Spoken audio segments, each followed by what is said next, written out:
Assalamualaikum warahmatullahi wabarakatuh. Bertemu lagi dengan saya Farah Yaska.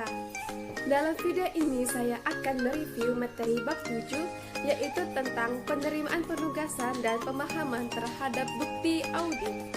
Berikut penjelasannya.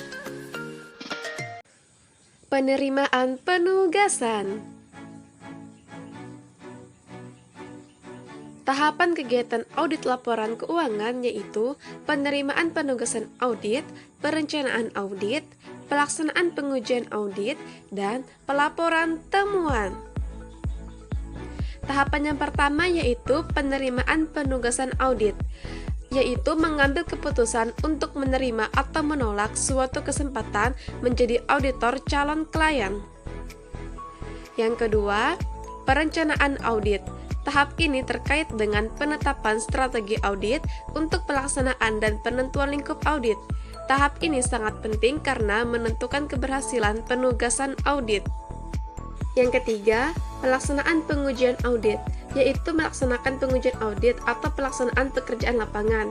Tujuan tahap ini mendapatkan bukti audit tentang efektivitas SPI dan kewajaran LK. Dan yang keempat, pelaporan temuan. Pelaporan temuan berupa laporan standar dengan pendapat wajar tanpa pengecualian atau dapat juga menyimpang dari laporan standar. Auditor perlu memperhatikan dengan cermat setiap penugasan audit, terutama audit atas klien baru. Klien baru ini dapat dibedakan menjadi dua, yaitu klien yang sama sekali belum pernah diaudit dan klien pindahan dari kantor akuntan publik lain. Ada beberapa penyebab klien berganti kantor akuntan publik, antara lain merger dua perusahaan yang kantor akuntan publiknya berbeda, ketidakpuasan terhadap kantor akuntan publik lama, dan merger antar kantor akuntan publik.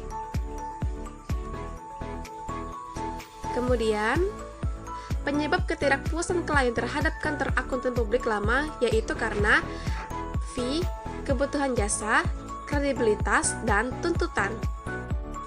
Yang harus dipertimbangkan sebelum menerima penugasan yaitu yang pertama, tanggung jawab terhadap publik, yaitu independensi, integritas, dan objektivitas. Yang kedua, tanggung jawabnya terhadap klien, yaitu melakukan audit dengan kompetensi dan profesionalisme yang tinggi.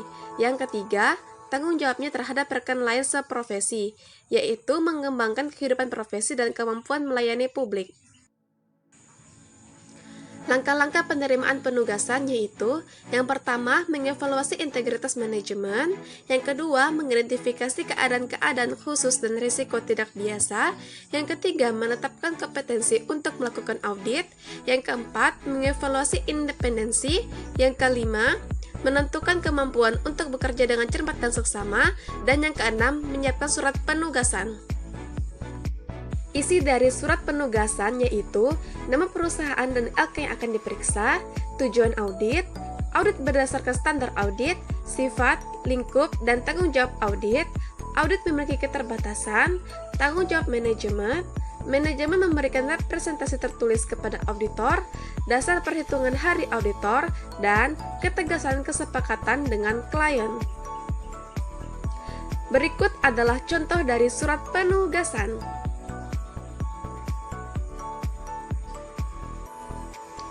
Kemudian masuk ke pemahaman terhadap bukti audit. Pembahasan yang pertama yaitu mengenai materialitas. Materialitas adalah banyaknya informasi akuntansi yang hilang atau salah saji yang menyebabkan pertimbangan orang yang mengambilkan informasi tersebut berubah atau dipengaruhi oleh informasi akuntansi yang hilang atau salah saji tersebut.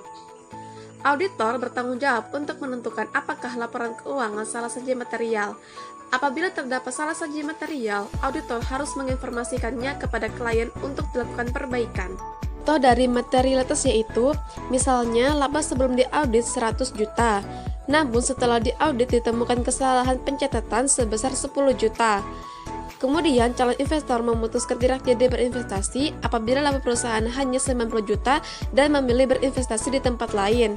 Maka kesalahan sebesar 10 juta dianggap material dan harus dikoreksi kalau manajemen ingin laporan keuangannya wajar tanpa pengecualian. Judgement awal materialitas.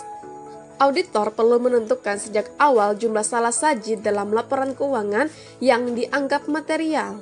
Judgement awal ini merupakan jumlah maksimum salah saji yang tidak menyebabkan pertimbangan pengambilan keputusan oleh user berubah. Materialitas adalah konsep yang relatif dan bukan konsep absolut. Materialitas juga bisa berbeda antar perusahaan. Basis penentuan materialitas bisa persentase, misalnya persen laba sebelum pajak, atau nilai, misalnya Rp10.000. Judgement materialitas pada dua tingkat, yaitu tingkat laporan keuangan yang berasal dari persen dari aset dan tingkat saldo akun yang berasal dari persen dari piutang. Kemudian konsep materialitas yaitu kuantitatif, yaitu persen dari aset, dan kualitatif yang berasal dari penyebab salah saji.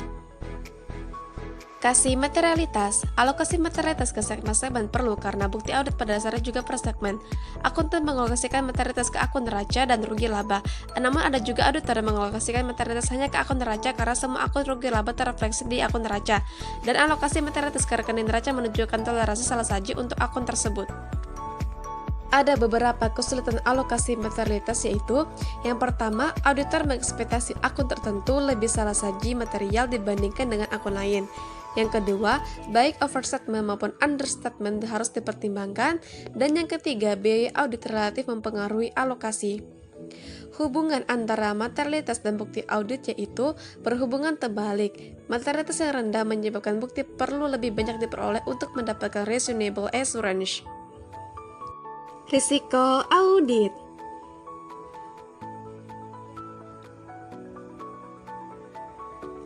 Risiko dalam auditing berarti bahwa auditor menerima suatu tingkat ketidakpastian tertentu dalam pelaksanaan audit.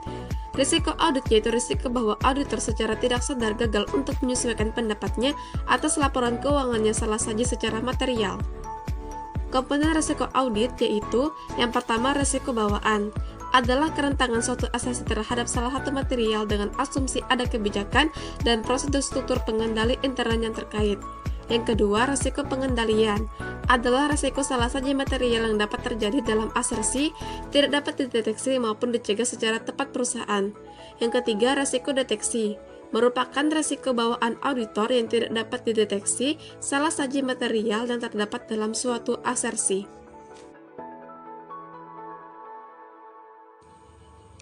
Strategi audit pendahuluan.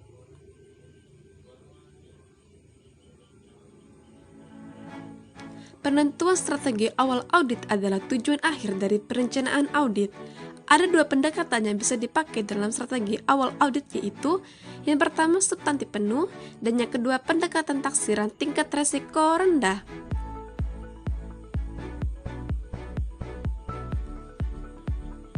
Tujuan audit ada dua, yaitu yang pertama tujuan audit umum dan yang kedua tujuan audit spesifik.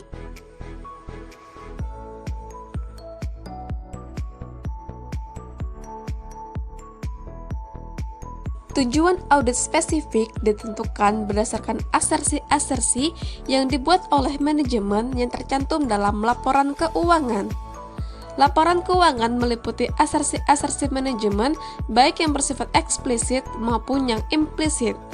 Asersi-asersi dapat diklasifikasikan sebagai berikut, yaitu keberadaan atau keterjadian, kelengkapan, hak dan kewajiban, penilaian dan alokasi, penyajian dan pengungkapan, dan ketepatan administrasi. Bukti audit. Bukti audit merupakan suatu konsep yang fundamental di dalam audit. Seperti yang diungkapkan dalam standar pekerjaan lapangan ketiga yang berbunyi, bukti audit yang kompeten cukup harus diperoleh melalui inspeksi, pengamatan, pengajuan pertanyaan, dan konfirmasi sebagai dasar yang memadai untuk menyatakan pendapat atas laporan keuangan auditan. Ada beberapa jenis bukti audit, yaitu struktur pengendalian intern, bukti fisik, konfirmasi, catatan akuntansi, bukti dokumen, bukti surat pernyataan tertulis, perhitungan kembali sebagai bukti matematis, bukti lisan, dan bukti analisis dan perbandingan. Demikian yang dapat saya sampaikan. Mohon maaf bila terdapat kekurangan. Terima kasih telah menonton video ini dan sampai jumpa di video selanjutnya. Wassalamualaikum warahmatullahi wabarakatuh.